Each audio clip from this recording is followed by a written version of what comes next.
Welcome to The Beautiful Bag. This is your host, LeeAnne Hayden, cancer survivor, and more importantly, ostomy lifer. Each and every week, I'm going to be bringing a special guest or some inspiration for you and a few little stories along the way so that you can learn what life is like for us to be living in an ostomy and why we all think it's a beautiful bag. So listen in and let's get started. These testimonials are representative of my or our experiences, but the exact results and experience will be unique and individual to each person. The information provided herein is not medical advice and is not intended to substitute for the advice. Well, hello, everybody, and welcome to this episode of the Beautiful Bag podcast. I am here with Lewis Schassler. I keep wanting to pronounce the C. And Lewis had reached out to me through my website and he had listened to some of the podcast. And guys, I love when you reach out to me with your stories because every one of you have such a beautiful story that needs to be told. And Lewis's story is a special one as well. I mean, he's had his ostomy for quite a bit of time. Well, he's gone through his stuff for quite a bit of time. And we're going to talk about all of that. So Lewis, welcome to the show. Oh, thank you. Yeah, I kind of consider this, I like to use with my story, a Grateful Dead song, A Long Strange Trip It's Been, because it's been kind of mind-boggling. Yeah, it's been a long trip for you. So, yeah. Let's get into that. Let's get into that trip. So, I mean, basically you're talking back in the mid 80s, right? Right. Yeah, in 1985, I was diagnosed with UC. I was getting married that same year. So that was a double surprise for me and my wife. So what do we do now? And so I developed UC. It was very hard. Drugs were very limited back then. There was only a couple, basically something called a zolfidine and then prednisone. That was basically it. There's a lot of drugs today where there wasn't much out, and over time they just stopped working. And like I said, my job was very interesting. I was a field engineer, so I'm on the road a lot. And I've talked to people with UC, having a bathroom nearby is very important. Well, that was a struggle. Being on the road for hours at a time and having to know where every bathroom was or every place I can pull off the road and use it. So that was a tough 10 years to deal with. And then having a family, it was like, you see people, they go out and have fun. I was like, well, I can't come with you today. I just can't leave a bathroom, So that was a lot of depression involved with that whole UC thing. But then we started trying to look up stuff. I mean, like I said, as mentioned, was much internet back in the 80s. There was very limited stuff and looking up books, what can be done. And we did a little research and I was going to try to be proactive and have my colon removed while I was healthy enough. And we looked at a thing called the J pouch. It's like, well, maybe we can do that. So I made an appointment to see this doctor down in Manhattan. And would you know it, like the week before the appointment, I ended up in the emergency room. My colon just decided I had enough. I wasn't going to play anymore. In and out of the hospital for a month. The doctors kept trying to solve it with medication. Things just didn't work out.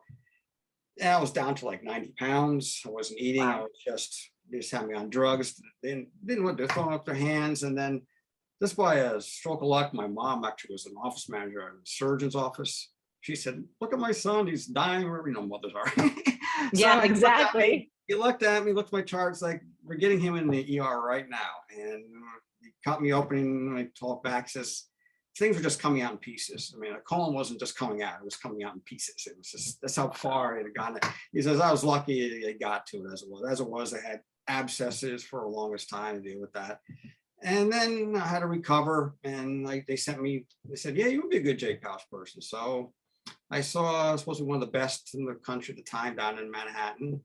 And I already had an ostomy, but I still can't remember why. When you have a J pouch, usually done in multiple sessions, they move the colon, give you the ostomy, create the pouch, let it heal for a couple months, then connect. But for whatever reason, it's like maybe because I came to him with this, already had a stoma, he just created the pouch and connected all at the same time. So that was a little weird. I couldn't figure out why. I can't remember why he told me he was going to do it. Again, you can't. There was no internet to what's going on here, And then what did we do before the internet? I have no idea. Especially with stuff like these we have with all these things, we don't have nothing to reference anymore. Like I mentioned, you can't pull out a 12-volume medical book on GI issues. It's gonna happen. So I knew. Right. Seriously.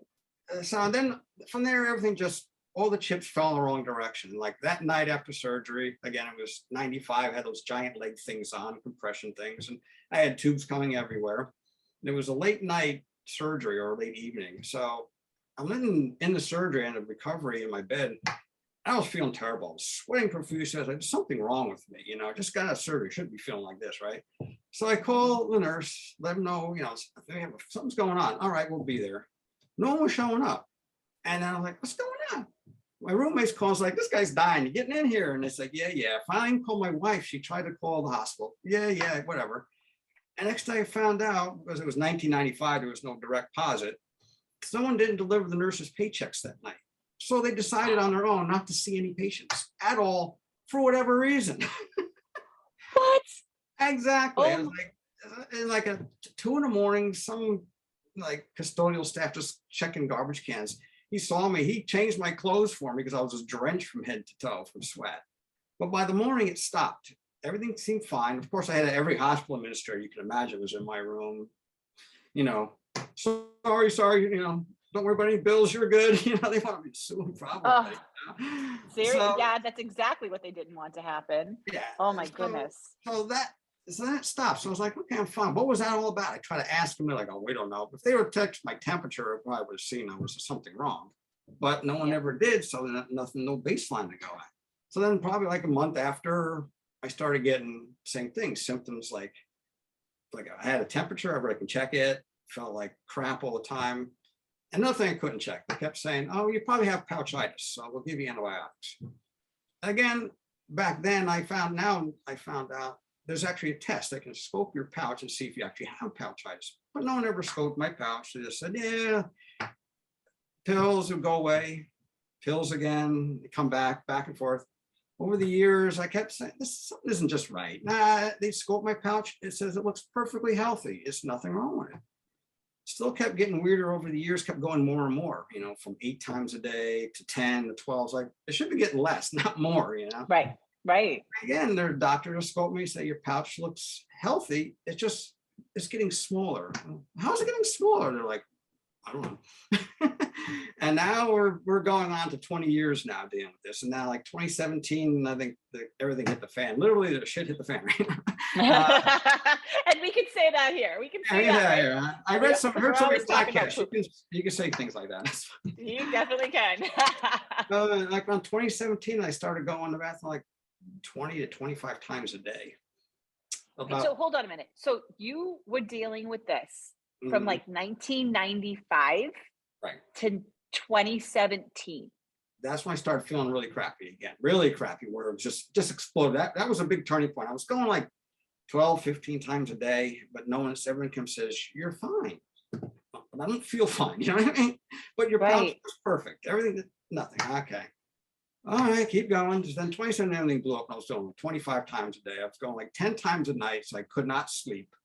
So, every hour, so I'm emptying the stupid, going to the bathroom to empty the stupid thing. I couldn't hold it in anymore. I was getting these massive rectal spasms that were just would send you through the roof. You know what I mean? It was just all kinds of weird stuff. I see the GI doctor. He was really good. I mean, I swallowed cameras. They took pictures on the way down. You name it, they tried everything imaginable. Finally, he's like, I ran out of ideas. He goes, let me send you to one more surgeon. There's this woman here in Connecticut, Dr. Bartis. I highly recommend women surgeons for this instead of men. I don't know why. It's just so bad. I don't know. There are more attention to details. So I just told her my story. She's like, I'm going to send to her CT scan. Never had one before. First one I did it.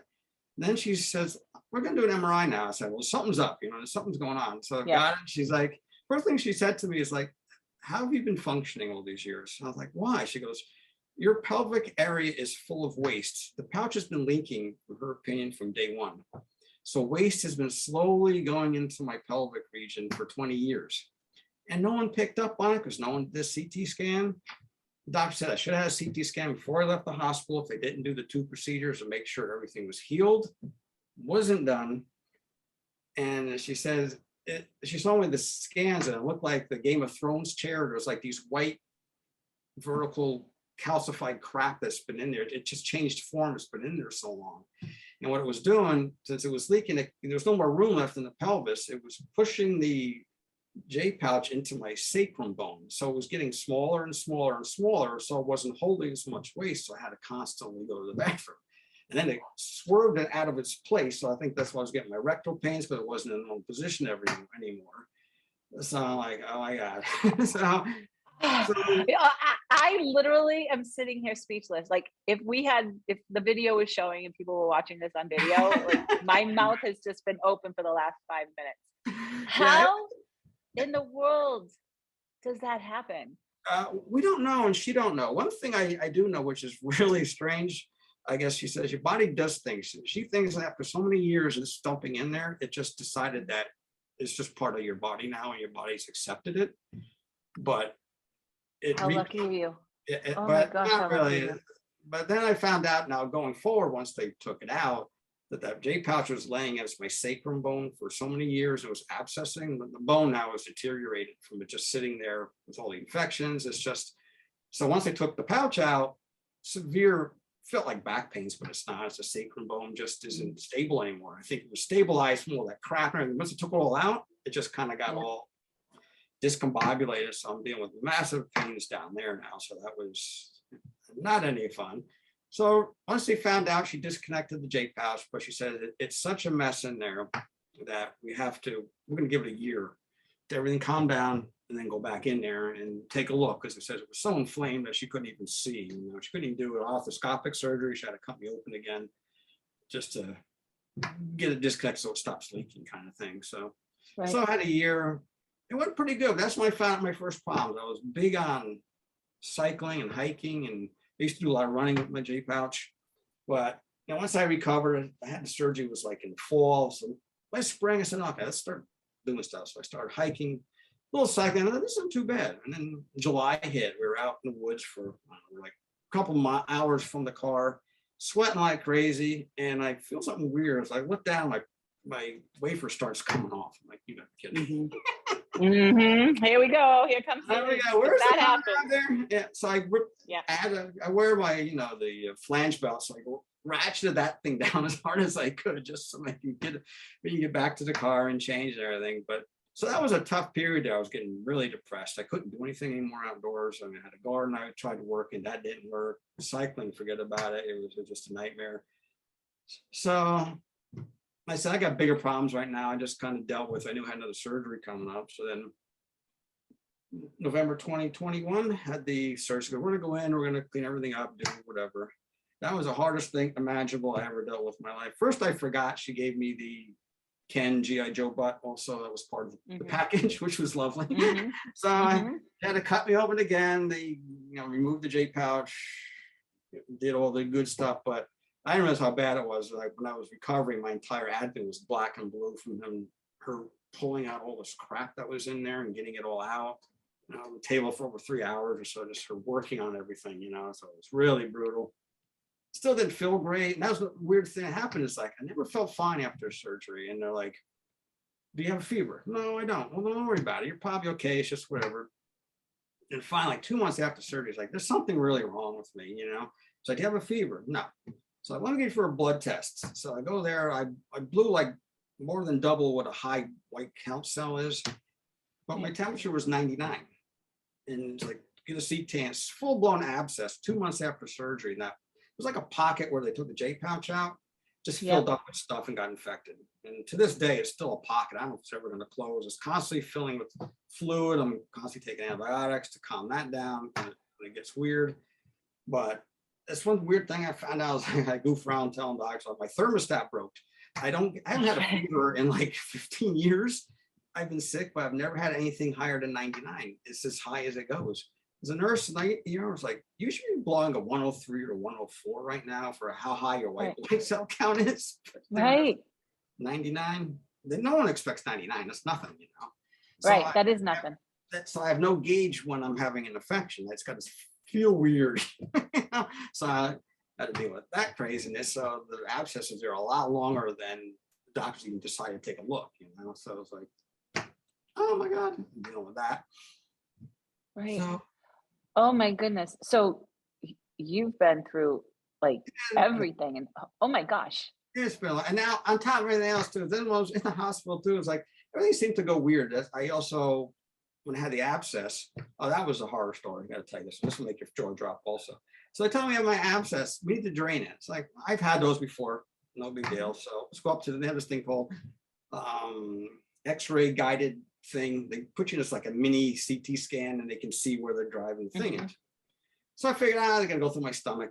So I get there, they wheel me in. They're like, "Oh, we're gonna lay you on your stomach." I'm like, "What in my stomach? Where is this thing going? We have to go through your left butt cheek to get into your pelvis." And I'm like, "Okay." Good thing they shoved fentanyl in me because I would have been like running out of this tail. They didn't drug me out so bad. I'm like, "Get me out of here, Lucy." So of course, for 2 weeks, that's there. You can't sit, you can't lay down because you got this giant plastic thing with a tube going in your butt. It was like a comedy era. I had 8 layers of foam with a big hole cut in the middle so I could sit and sleep. So that was like 2 weeks of insane torture to deal with. That crazy drain thing is like, oh my God, what more can crazy people think of in the hospital? You know, it's like, give me some more pain. So how, you know what I love you telling this story, and the emotions must have been insane. I mean, you can laugh now about certain things, but how has your emotional state been through all of this over the last 20 plus years? Yeah, like I said, I've gone through all the stages of denial, depression, blah, blah, all that stuff. But even these last few hospital visits, the nurse kept saying, "How are you staying positive?" I was like, "It's either that or I jump off the nearest bridge. Pick one." Because it's hard. It is tough some days. I don't want to deal with stuff because it's hard, but it's just, what else can I do at this point? I've dealt with it so long, it's so part of me anymore. When I'm 25, you're still a kid, really. From that point on, your life has changed dramatically. It's like, it's a tough thing to deal with. It just doesn't ever want to go away. People say, "Oh, you're cured if you had your colon removed if you had UC," but you're never cured. There's always something's going to pop up down the road that you don't know about, and it's just the craziness that happens. Because even I'm still dealing with stuff now. While I was in the hospital with that, getting the drain in, everything started going crazy. I was laying in the hospital doing nothing, and my pulse rate's like 130, and they're like, "What's going on here?" They gave me stuff to slow it down, and they had to go to the doctor afterward. And got diagnosed with tachycardia, and my heart rate's just flying. More stuff. They found out that my pituitary gland in my brain is not sending out enough hormones to my thyroid gland, so it's been overactive, making my heart race. So it's just like, why? Oh, your body's been through a lot. Your body's been through a lot. Freaking out. It just doesn't want to do anymore. Right. So it's just, when is all this going to ever end where I can feel good all the time? I don't know if that ever will. The body's just been too much trauma between, the waste, the removal of it and everything, and what damage is caused in there. I don't know if it's ever going to be normal. I never really remember normal anymore anyway. So right. Well, it's been what, half your life now. Have you, what are they saying? Because waste is toxic, right? It creates toxicity in your body, and your body has to deal with processing all that out. Now, she scraped it. It's been in there for a long time, but you've had the last 5 years or so where she scraped it out, right? No, 20, when was that? 2017? 2021, she did the operation to remove the pouch. Okay. Waste. All right. So you've had a year where your body is now saying, okay, there's some stuff in here that shouldn't have been here. Let's help clear it out, right? So you're dealing with all of that. Does she recommend anything from a holistic practice that you should be doing? Some, different kinds of stretches or workouts or yoga, for crying out loud, just to help your body along. Yeah, that's why I always felt better, like say, being out in the woods hiking. I always feel better that way. And cycling, doing things like that, I think takes my mind away from it too. So I'm not being focused on. So that's how I'm dealing with it. She even told me she's never seen a pouch leak this bad inside anyone before. So it's kind of new territory for her also. Right. That long, and why I didn't. Well, I did react in the beginning. I was getting a lot of fevers, but doctors never did the right test to see what was going on. And I think it just decided that it's going to be part of me now. And I think once they took it out, it's like it removed something it knew for 20 years, and now it doesn't know what to do about it. Now it's just, I got a big hole in there. That's a space. I don't know if it's ever going to go away. And then that sacrum bone now doesn't have anything against it holding it in place. So I guess it moves more now. So now, can you do your hikes now? I mean, leaks happen. And I've done a few podcasts about that with like leaking. And I mean, I carry extra supplies with me. You know, I have a bag and a flange and a little doggy poop bag in my purse. And I always have that with me just in case. And it's funny because it's probably been in there for about 3 years. I've never used it, but it's there. You know, when you go on your hikes, you could always do that too. But have you been able to, over this last year, like get out and get into your hikes and do some of the things that you know you love to do? Right. Well, I have, but we kind of talked earlier, is since it was starting to fall off, I was like going crazy.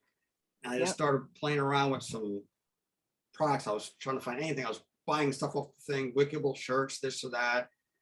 Really, it wasn't working out. Nothing was transferring the sweat away from it enough. And I'm not the person I can go out and hike for a half hour and I'm happy. No, that's not me. I got to be out all day long. I got to hike for 5, 6, 7, 8 miles up and down terrains. And then when I cycle, I just used to cycle this Friday. It was 90 degrees. We did 22 miles. So I'm not one to do a little thing. When I go out there, I'm out there for the day. It's what I am. So I couldn't do it. Like I said, I was going through some depression. What am I going to do now? This is going to be my life. I got to sit in the house and do nothing and just putter around. No, it's not me. I'm 60 years old, but I've always been active and I had to keep doing it. So then finally, I just started playing around with stuff, some weird ideas, and I was bringing stuff to like a local tailor. I think she thought I was nuts. I'm bringing her shirts with like little holes in them with some stretchable material, having her sewing on. I can imagine what's going through her house. Like, what is she doing?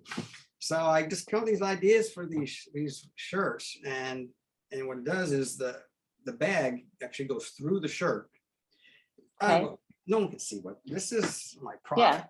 The shirt, the bag's on the outside of the shirt, and this wickable material is snug against my body, and it just snaps back. Stretches. So when it sweats, it pulls it here, and then I wear something over top of it, and then it just wicks away. And I found ever since, like a year, I got it perfect probably like a year ago. I was still playing with some stuff, but I've gone in the woods and I haven't had a problem yet. I mean, I've been drenched hiking all day long.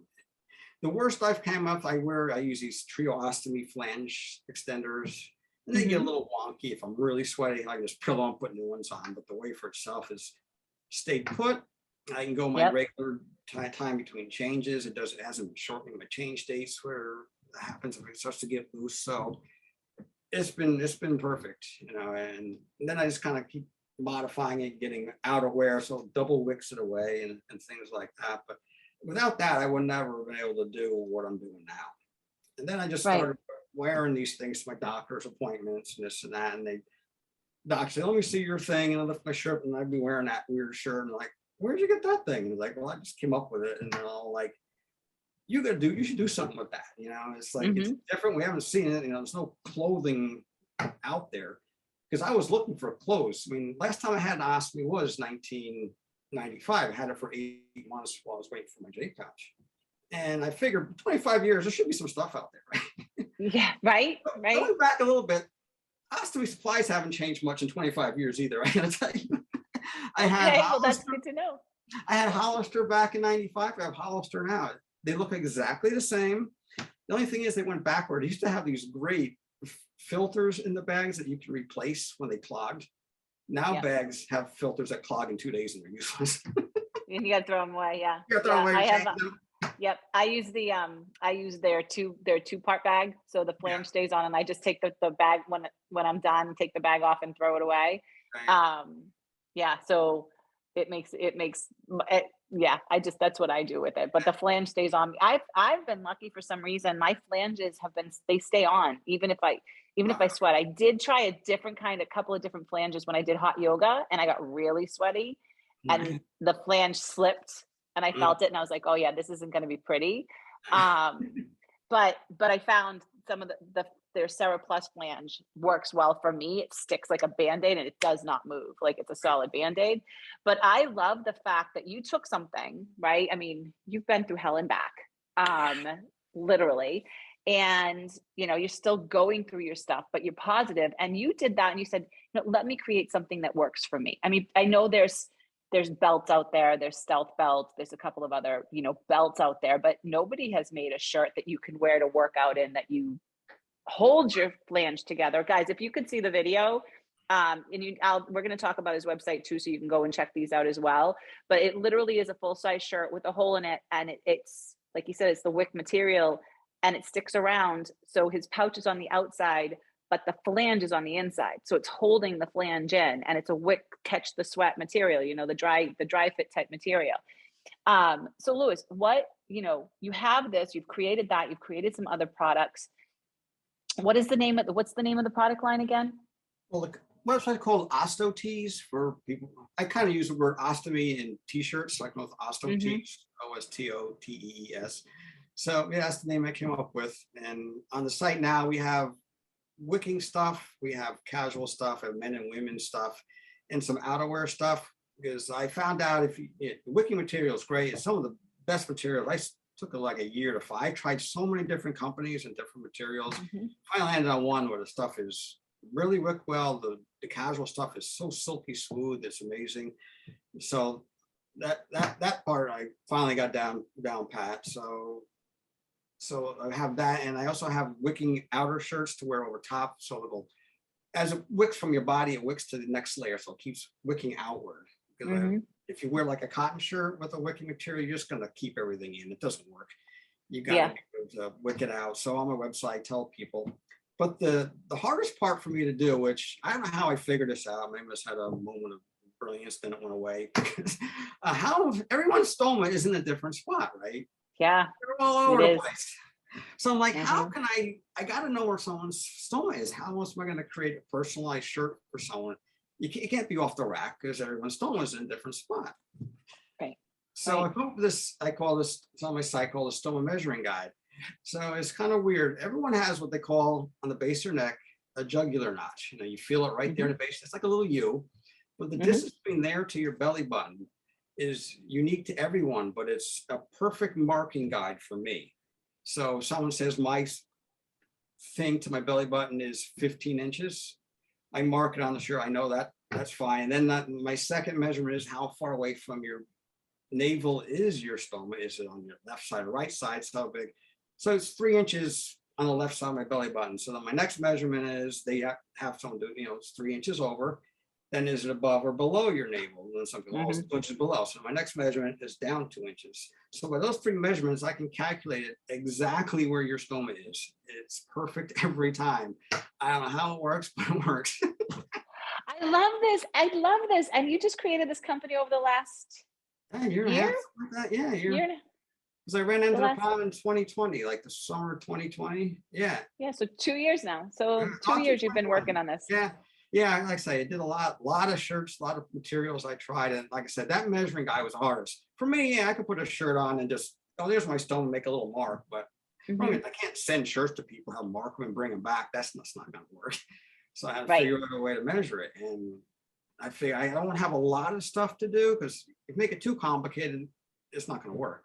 I figured three easy measurements isn't hard. I mean, I even have a video. I was like, well, if you do it, the best time if you want to measure it on change day, you have your clothes off, you get I even have a little tape to measure. Oh, this is my first one, this is my second one, this is my third one. So that worked out. That was my hardest hurdle. Once I got over that hump, I was like, wow, this is easy now. Right. So now you have your shirts, you have ways that you can get out there, you can hike, you can cycle, you can do all the things that you used to do. I think your positivity is contagious. I love it. And you're creating something special that's meaningful for a lot of people. Right. It's great too to have your, let's say, I'm sure you do, who have that support system. Without my wife, I don't think I would have survived any of this. For someone to even marry me knowing I just developed UC. That same year we got married, I developed it. And a lot of people would have probably bailed. I don't know. I doubt that. I doubt that. No. Love is when someone loves you, they don't leave you. So it's true love, and she's still around. Yeah, and all those surgeries and everything else, taking the doctor appointments and everything else. So yeah, without that did help a lot to have that support group. But without that, I know people can do this alone. I really don't. It could be hard. Right, But right. And that's why we have the community too, right? That's why we've built, online and trying to get together and meeting more people. And it's a big reason why I do this podcast, because it's just, if people find the podcast and they know they're not by themselves, it's community. We can't be by ourselves. This is too much to do alone. And there's so many people that just don't understand. right. They don't understand what we're going through. And then all the swap information back and forth to help people. Mhm. Some of the things you hear, it's like, oh my God. Like another one of those I was on those ostomy support groups before I had my shirt, and I'm seeing people what they did when they were sweating. It was like people were taking baby bibs and wrapping them around their waist. I'm like, that's not very, very efficient. Yeah. But I said, there's got to be something better out there than that. I got to think of something, because this isn't good. I can't find any solution out there looking, so I got to make my own. I said, there's just nothing that I'm finding. Right. It's just. Yep, exactly. Well, like I said, I work with Colin over at Stealth Belt, and he has the belts that just go around Right. your waist, right? But again, which are great. But again, I love that you have, like, this is a full-on shirt. Like, you can work out in this. It's going to catch a sweat. It's going to do everything. It's going to hold that flange on, and you can just throw a shirt right over it, which is great, I'm going to have to get on the website and go check out everything, guys. And I will also put the website link in the show notes below, so people can check out the website as well. So Lewis, this has been such an interesting conversation. I still can't believe you've been through everything that you've been through. You're still going through, but you're positive. And like you said, it's life, right? It kind of gave me purpose again too with this. I didn't think about having this job, but since the surgery and all the problems, I'm unable to do the work I used to do. It was very physical, and that's just out of the picture. I can't lift any more than 10 pounds. I used to be pulling 200-pound cars, lifting 85-pound vacuum pumps. I can't do that anymore. So that was another thing. What am I going to do the rest of my life? I'm just 60. I got still somewhat productive. So it also gave me something else to do to feel productive again, not just sitting around feeling sorry for myself or having to take some crappy little job at Target just to do something, Yeah. So, Well, I love that you're 60 years old and you're like, you know what, I'm going to create a business. Now I got a business going on. So that's that. I love building businesses. I've done nothing but, like, most of my built businesses over the years, and I love it. And I love to talk to people about building businesses and getting online and social media and how to work this and marketing. Anyways, but no, I love that you found a passion and you have a purpose, and and you're changing people's lives with that. And Lewis, if people want to find you, where's the best place for them to go? yeah, To the website, Ostotees? and I have questions, I can just email me through the contact page and I'll get back to them quickly enough. So yeah, that's the Okay. best way to look at our products and look at really having a look at all the videos. I have a video on there on how I dress for cycling, how I dress for hiking, how to put on the shirt the correct way. So I figured with that kind of product, you need visuals. You can't just talk about it. You can't really put it in your head. Especially my new products I got coming out. I got one design made for sleeping and one for kind of like a stealthy shirt to wear it. I'm actually wearing that now. I can show you that when I'm done. It's like I'm combining. Have you wore wraps before you have? I don't. I throw on leggings, and the leggings, they're tight enough. They just suck everything in and hold it all in there. I'm like that's what I've always done. Right. Well, I used to wear wraps because I didn't wear leggings, but if you're out and your bag fills up, it gets heavy, right? Starts pulling on your flange, how that feels. You're like, oh, it's going to be ripped off now. So I used to wear belts just to keep the weight off, if you're out walking around or so. I'm combining the shirts with a pocket that's it's like a wrap shirt combined all in one piece. It still works off your measurements because the little holding pouch is right where your stoma is. So right, you hold it, because sometimes if you go out, you stick it in your pants. But for me, I just hang, it would fall down below my shirt. I didn't like that. And that was Right. you know, you want to try to hide it a little bit. Have, you know, not much of a, you know, showing on the outside. People want more discreet about it. And even sleeping, that part came as an accident. I first wanted to design an ultra workout shirt that went over top of my air meshes. So I Yep. created a shirt with the same principle with a hole in it, but the same thing. I built an outer pocket, like an outer wrap pocket that would Yep. double push everything out and then also hold it together. Then I said, let me just try this. I'm gonna sleep with this at night. And oh my God, I don't want to toot my horn, but this is, since I just came up with this design, I'm going to transform to a sleeping one. I can finally say I can sleep without realizing I have an ostomy. First of all, the shirt, because I wear a flange at night when I sleep because I'm afraid of yanking off the thing, because I did that once sleeping. So I don't like flange belts on me. I don't like bags touching my skin. So with design, there's nothing touching my skin. And the pouch, it keeps the bag stable.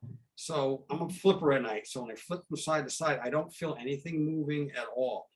And it expands. So sometimes you wake up, you know, you get that Macy's Day float.